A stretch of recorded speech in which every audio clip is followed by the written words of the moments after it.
Chapter 27. Vanity and Vexation of Spirit. Marilla, walking home one late April evening from an aid meeting, realized that the winter was over and gone with the thrill of delight that spring never fails to bring to the oldest and saddest as well as to the youngest and merriest. Marilla was not given to subjective analysis of her thoughts and feelings.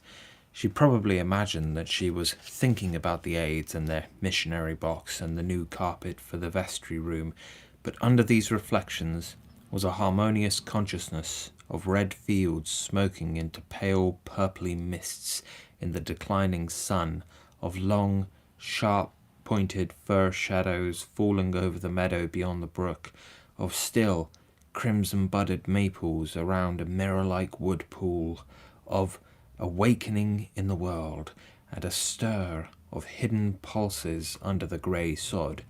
The spring was abroad in the land, and Marilla's sober, middle-aged step was lighter and swifter because of its deep, primal gladness. Her eyes dwelt affectionately on Green Gables, peering through its network of trees and reflecting the sunlight back from its windows in several little coruscations of glory.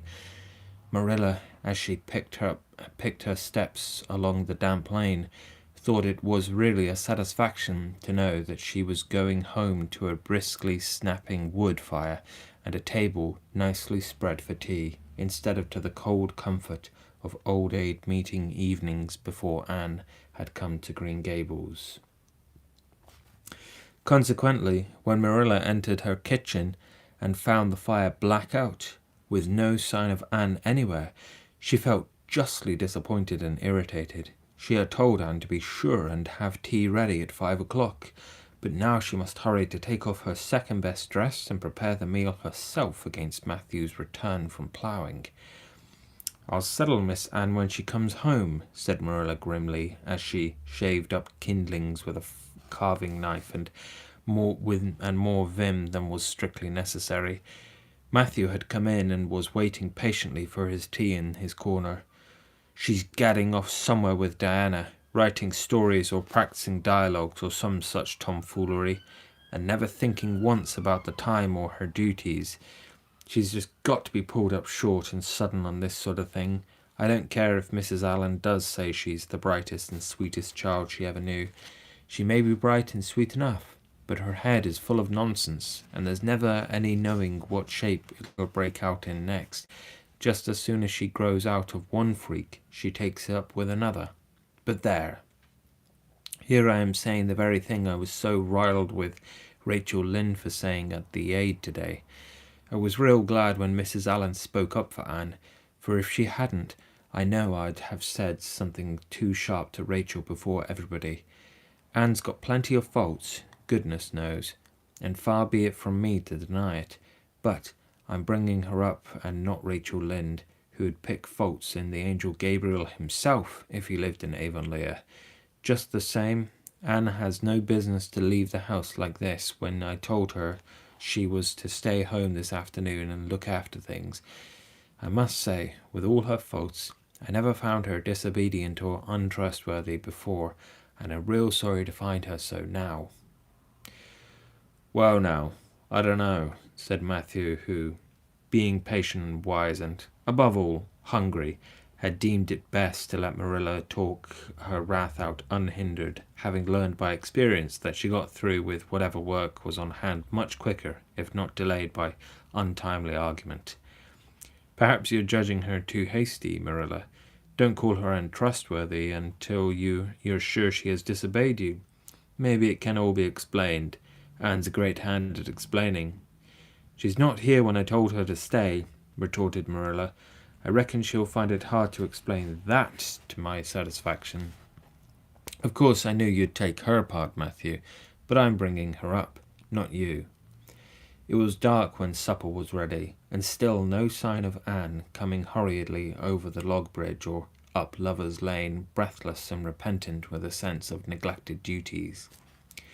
Marilla washed and put away the dishes grimly.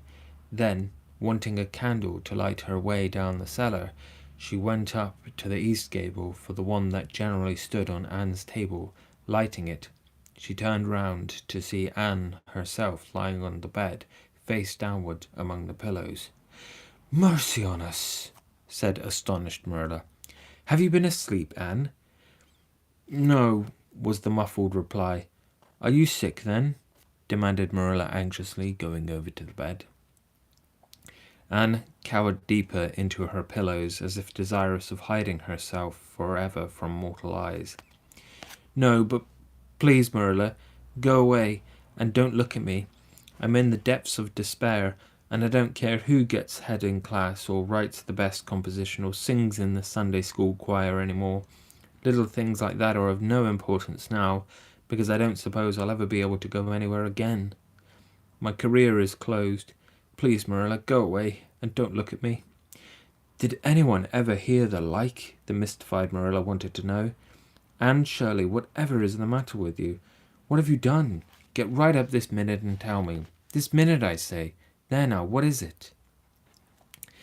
Anne had slid to the floor in despairing obedience.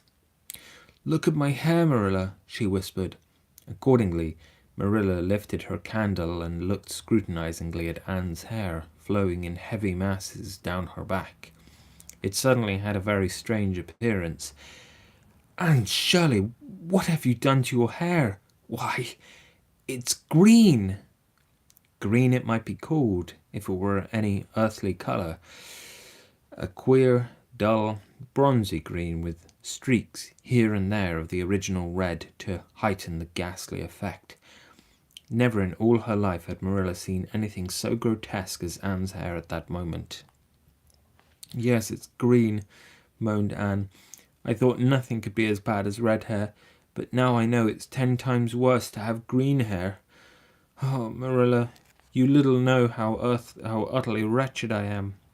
"I little know how you got into this fix, but I mean to find out," said Marilla. "Come right down to the kitchen, it's too cold up here, and tell me just what you've done. I've been expecting something queer for some time. You haven't got into any scrape for over 2 months, and I was sure another one was due. Now then, what did you do to your hair?"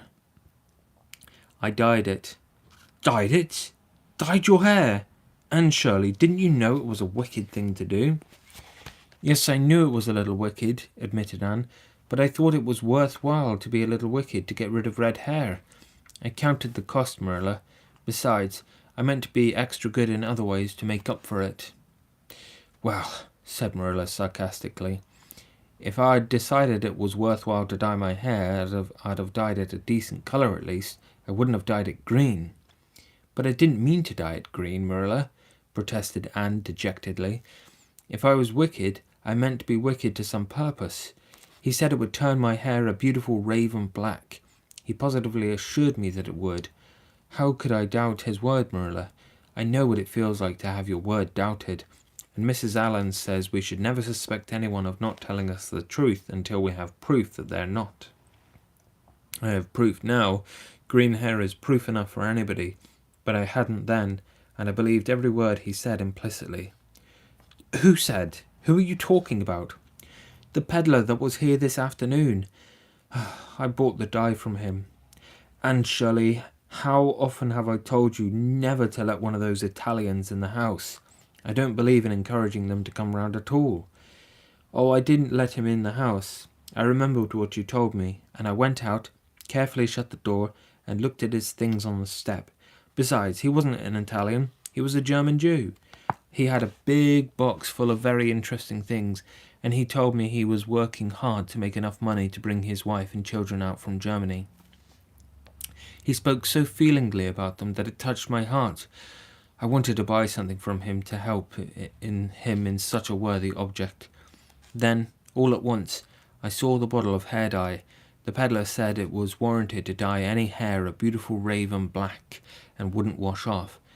In a trice, I saw myself with beautiful raven black hair, and the temptation was irresistible. But the price of the bottle was 75 cents, and I had only 50 cents left out of my chicken money. I think the peddler had a very kind heart, for he said that, seeing it was me, he'd sell it for 50 cents, and that was just giving it away. So I bought it, and as soon as he had gone, I came up here and applied it with an old hairbrush, as the directions said. I used up the whole bottle, and oh, Marilla, when I saw the dreadful colour it turned my hair, I repented of being wicked, I can tell you, and I've been repenting ever since." "Well, I hope you'll repent to some good purpose," said Marilla severely, "and that you've got your eyes open to where your vanity has led you, Anne. Goodness knows what's to be done. I suppose the first thing is to give your hair a good washing and see if that will do any good." Accordingly, Anne washed her hair, scrubbing it vigorously with soap and water. But for all the difference it made, she might as well have been scouring its original red. The peddler had certainly spoken the truth when he declared that the dye wouldn't wash off. However, his veracity might be impeached in other respects. "Oh, Marilla, what shall I do?" questioned Anne, in tears. "I can never live this down. People have pretty well forgotten my other mistakes, the liniment cake and setting Diana drunk and flying into a temper with Mrs. Lynde, but they'll never forget this. They will think I am not respectable. Marilla, what a tangled web we weave when first we practice to deceive. That is poetry, but it is true. And oh, how Josie Pye will laugh. Marilla, I cannot face Josie Pye. I am the unhappiest girl in Prince Edward Island." Anne's unhappiness continued for a week. During that time she went nowhere and shampooed her hair every day. Diana alone of outsiders knew the fatal secret, but she promised solemnly never to tell, and it may be stated here and now that she kept her word. At the end of the week, Marilla said decidedly, "It's no use, Anne. That is fast dye, if ever there was any. Your hair must be cut off. There is no other way. You can't go out. There is no other way. You can't go out with it looking like that." Anne's lips quivered, but she realized the bitter truth of Marilla's remarks. With a dismal sigh, she went for the scissors. "Please, cut it off at once, Marilla, and have it over. Oh, I feel that my heart is broken. This is such an unromantic affliction. The girls in books lose their hair in fevers or sell it to get money for some good deed, and I'm sure I wouldn't mind losing my money in some such fashion half so much. But there is nothing comforting in having your hair cut off because you've dyed it a dreadful colour, is there? I'm going to weep all the time you're cutting it off, if it won't interfere. It seems such a tragic thing." Anne wept then, but later on, when she went upstairs and looked in the glass, she was calm with despair. Marilla had done her work thoroughly, and it had been necessary to shingle the hair as closely as possible. The result was not becoming, to state the case as mildly as may be. Anne promptly turned her glass to the wall. "I'll never, never look at myself again until my hair grows," she exclaimed passionately. Then she suddenly righted the glass. "Yes, I will too. I'll do penance for being wicked that way. I'll look at myself every time I come to my room and see how ugly I am, and I won't try to imagine it away either. I never thought I was vain about my hair of all things, but now I know I was, in spite of its being red, because it was so long and thick and curly. I expect something will happen to my nose next. Anne's clipped head made a sensation in school on the following Monday, but to her relief, nobody guessed the real reason for it, not even Josie Pye, who, however, did not fail to inform Anne that she looked like a perfect scarecrow. "I didn't say anything when Josie said that to me," Anne confided that evening to Marilla, who was lying on the sofa after one of her headaches, because I thought it was part of my punishment and I ought to bear it patiently. It's hard to be told you look like a scarecrow, and I wanted to say something back, but I didn't. I just swept her one scornful look, and then I forgave her. It makes you feel very virtuous when you forgive people, doesn't it? I mean to devote all my energies to being good after this, and I shall never try to be beautiful again. Of course, it's better to be good. I know it is, but it's sometimes so hard to believe a thing, even when you know it. I do really want to be good, Marilla, like you and Mrs. Allen and Miss Stacy, and grow up to be a credit to you. Diana says when my hair begins to grow to tie a black velvet ribbon around my head with a bow at one side. She says she thinks it will be very becoming. I will call it a snood. That sounds so romantic. But am I talking too much, Marilla? Does it hurt your head? My head is better now. It was terrible bad this afternoon, though. The headaches of mine are getting worse and worse. I'll have to see a doctor about them. As for your chatter, I don't know that I mind it. I've got so used to it, which was Marilla's way of saying that she liked to hear it.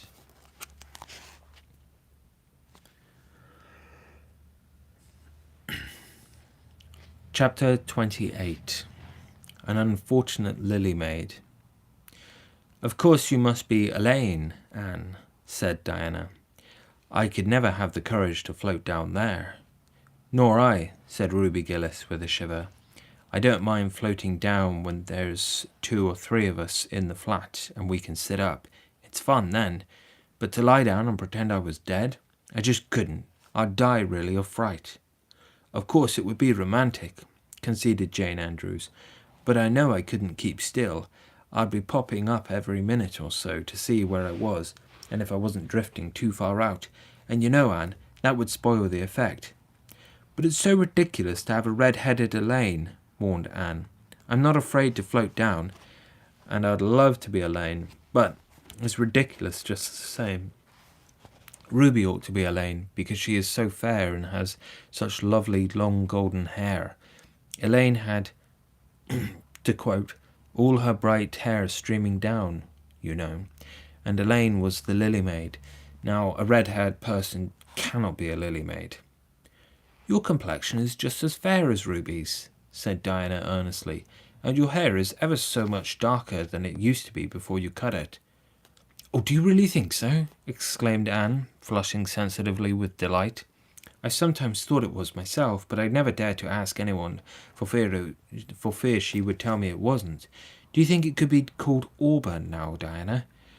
Yes, and I think it is really pretty, said Diana, looking admiringly at the short, silky curls that clustered over Anne's head and were held in place by a very jaunty black velvet ribbon and bow.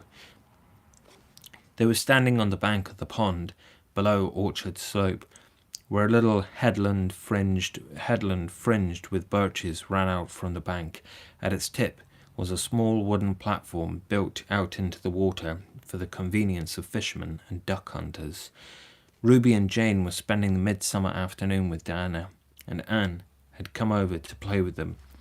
Anne and Diana had spent most of their playtime that summer on and about the pond. Idlewild was a thing of the past, Mr. Bell having ruthlessly cut down the little circle of trees in his back pasture in the spring.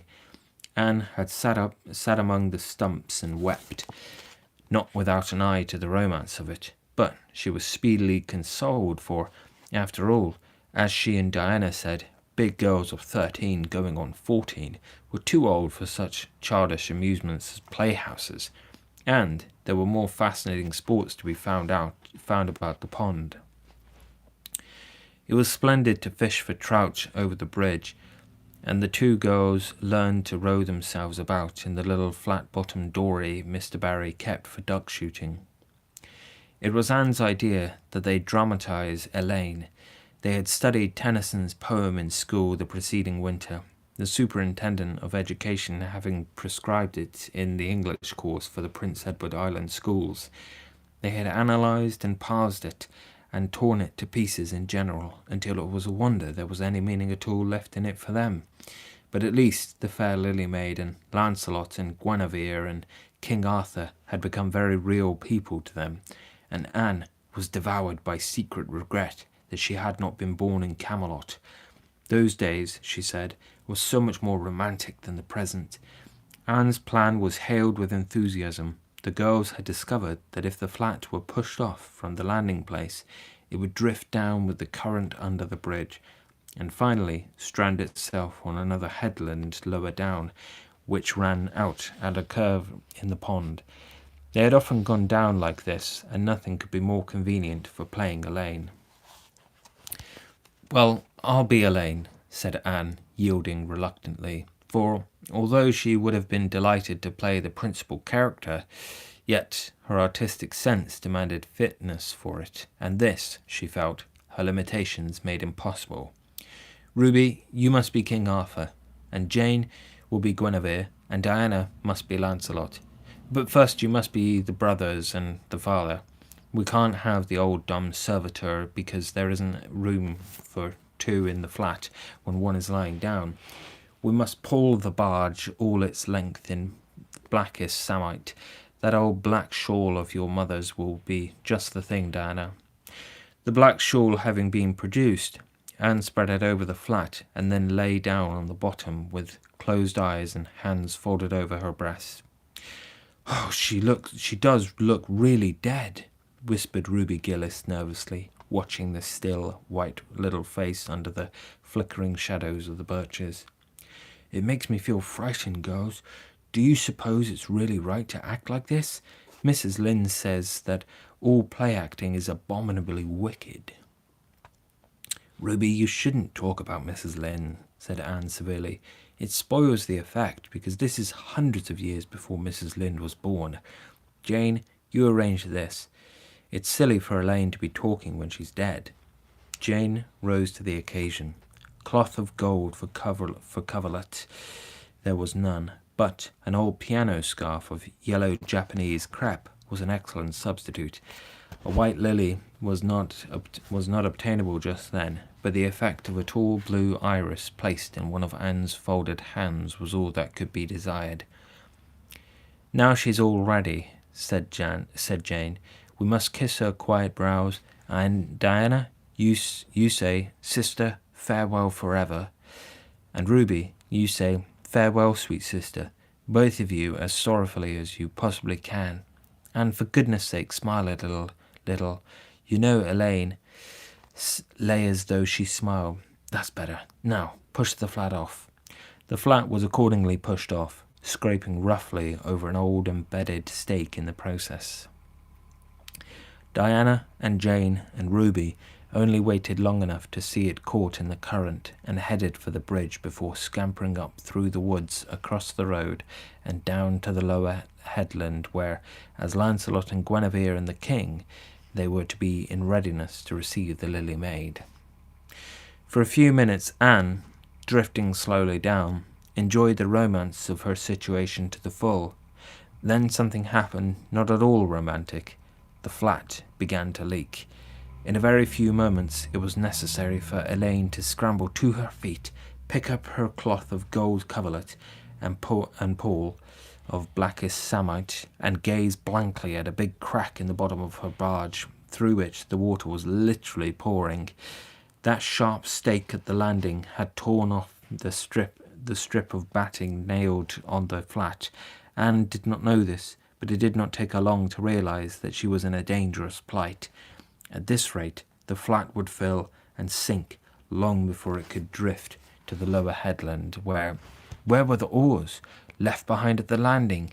Anne gave one gasping little scream, which nobody ever heard. She was white to the lips, but she did not lose her self-possession. There was one chance, just one. I was horribly frightened, she told Mrs. Allen the next day, and it seemed like years while the flat was drifting down to the bridge and the water rising in it every moment. I prayed, Mrs. Allen, most earnestly, but I didn't shut my eyes to pray, for I knew the only way God could save me was to let the flat float close enough to one of the bridge piles for me to climb up on it. You know, the piles are just old tree trunks, and there are lots of knots and old branch stubs on them. It was proper to pray, but I had to do my part by watching out, and right well I knew it. I just said, Dear God, please take the flat close to a pile and I'll do the rest, over and over again. Under such circumstances you don't think much about making a flowery prayer, but mine was answered, for the flat bumped right into a pile for a minute, and I flung the scarf and the shawl over my shoulder and scrambled up on a big providential stub. And there I was, Mrs. Allen, clinging to that slippery old pile, with no way of getting up or down. It was a very unromantic position, but I didn't think about that at the time. You don't think much about romance when you have just escaped from a watery grave. I said a grateful prayer at once, and then I gave all my attention to holding on tight, for I knew I should probably have to depend on human aid to get back to dry land. The flat drifted under the bridge, and then promptly sank in midstream. Ruby, Jane, and Diana, already awaiting it on the lower headland, saw it disappear before their very eyes, and had not a doubt but that Anne had gone down with it. For a moment they stood still, white as sheets, frozen with horror at the tragedy. Then, shrieking at the top of their voices, they started on a frantic run up from the woods, never pausing as they crossed the main road to glance the way of the bridge. Anne, clinging desperately to her precarious foothold, saw their flying forms and heard their shrieks. Help would soon come, but meanwhile her position was a very uncomfortable one. The minutes passed by, each seeming an hour to the unfortunate Lily Maid. Why didn't somebody come? Where had the girls gone? Suppose they had fainted, one and all? Suppose nobody ever came? Suppose she grew so tired and cramped that she could hold on no longer? Anne looked at the wicked green depths below her, wavering with long, oily shadows, and shivered. Her imagination began to suggest all manner of gruesome possibilities to her. Then, just as she thought she really could not endure the ache in her arms and wrists another moment, Gilbert Blythe came rowing under the bridge in Harmon Andrews' dory. Gilbert glanced up and, much to his amazement, beheld a little white scornful face looking down upon him with big, frightened, but also scornful grey eyes. "Anne Shirley, how on earth did you get up there?" he exclaimed. Without waiting for an answer, he pulled close to the pile and extended his hand. There was no help for it. Anne, clinging to Gilbert Blythe's hand, scrambled down into the dory, where she sat, drabbled and furious, in the stern with her arms full of dripping shawl and wet crepe. It was certainly extremely difficult to be dignified under the circumstances. "What has happened, Anne?" asked Gilbert, taking up his oars. "We were playing Ghislaine," explained Anne frigidly, without even looking at her rescuer, "and I had to drift down to Camelot in the barge. The flat. The flat began to leak, and I climbed out on the pile. The girls went for help. Will you be kind enough to row me to the landing?" Gilbert obligingly rowed to the landing, and Anne, disdaining assistance, sprang nimbly on shore. "I'm very much obliged to you," she said haughtily as she turned away, but Gilbert had also sprung from the boat, and now laid a detaining hand on her arm. "Anne," he said hurriedly, "look here, can't we be good friends? I'm awfully sorry I made fun of your hair that time. I didn't mean to vex you, and I only meant for a joke. Besides, it's so long ago. I think your hair is awfully pretty now. Honest, I do. Let's be friends." For a moment, Anne hesitated. She had an odd, newly awakened consciousness under all her outraged dignity. The half-shy, half-eager expression in Gilbert's hazel eyes was something that was very good to see. Her heart gave a quick, queer little beat, but the bitterness of her old grievance promptly stiffened up her wavering determination. That scene of 2 years before flashed back into her recollection as vividly as if it had taken place yesterday. Gilbert had called her carrots and had brought about her disgrace before the whole school. Her resentment, which to other and older people might be as laughable as its cause, was in no whit allayed and softened by time seemingly. She hated Gilbert Blythe. She would never forgive him. "No," she said coldly, "I should never be friends with you, Gilbert Blythe, and I don't want to be." "All right." Gilbert sprang into his skiff with an angry colour in his cheeks. "I'll never ask you to be friends again, Anne Shirley, and I don't care either." He pulled away with swift, defiant strokes, and Anne went up the steep, ferny little path under the maples. She held her head very high, but she was conscious of an odd feeling of regret. She almost wished she had answered Gilbert differently. Of course, he had insulted her terribly, but still. Altogether, Anne rather thought it would be a relief to sit down and have a good cry. She was really quite unstrung, for the reaction from her fright and cramped clinging was making itself felt. Halfway up the path, she met Jane and Diana rushing back to the pond in a state narrowly removed from positive frenzy. They had found nobody at Orchard Slope, both Mr. and Mrs. Barry being away. Here Ruby Gillis had succumbed to hysterics and was left to recover from them as best she might, while Jane and Diana flew through the haunted wood and across the brook to Green Gables. There they had found nobody either, for Marilla had gone to Carmody and Matthew was making hay in the backfield. "Oh, Anne," gasped Diana, fairly falling on the former's neck and weeping with relief and delight. "Oh, Anne, we thought you were drowned, and we felt like murderers because we had made you be Elaine, and Ruby is in hysterics. Anne, how did you escape?" "I climbed up on one of the piles," explained Anne wearily, "and Gilbert Blythe came along in Mr. Andrews' dory and brought me to land." "Oh, Anne, how splendid of him! Why, it's so romantic," said Jane, finding breath enough for utterance at last. "Of course you'll speak to him after this." "Of course I won't," flashed Anne with a momentary return of her old spirit. "And I don't want ever to hear the word romantic again, Jane Andrews. I'm awfully sorry you were so frightened, girls. It is all my fault. I feel sure I was born under an unlucky star. Everything I do gets me or my dearest friends into a scrape. We've gone and lost your father's flat, Diana, and I have a presentiment that we'll not be allowed to row on the pond any more." Anne's presentiment proved more trustworthy than presentiments are apt to do. Great was the consternation in the Barry and Cuthbert households when the events of the afternoon became known. "Will you ever have any sense?" groaned Marilla. "Oh, yes, I think I will, Marilla," returned Anne optimistically. A good cry, indulged in the grateful solitude of the east gable, had soothed her nerves and restored her to her wonted cheerfulness. "I think my prospects of becoming sensible are brighter now than ever." "I don't see how," said Marilla. "Well," explained Anne, "I've learned a new and valuable lesson today. Ever since I came to Green Gables, I've been making mistakes, and each mistake has helped to cure me of some great shortcoming.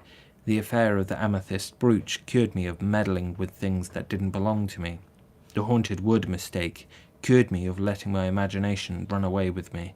The liniment cake mistake cured me of carelessness in cooking, and dyeing my hair cured me of vanity. I never think about my hair and nose now, at least very seldom, and today's mistake is going to cure me of being too romantic. I have come to the conclusion that it is no use trying to be romantic in Avonlea. It was probably easy enough in Towered Camelot hundreds of years ago. But romance is not appreciated now. I feel quite sure that you will soon see a great improvement in me in this respect, Marilla." "I'm sure I hope so," said Marilla skeptically, but Matthew, who had been sitting mutely in his corner, laid a hand on Anne's shoulder when Marilla had gone out. "Don't give up all your romance, Anne," he whispered shyly. "A little of it is a good thing. Not too much, of course, but keep a little of it, Anne. Keep a little of it."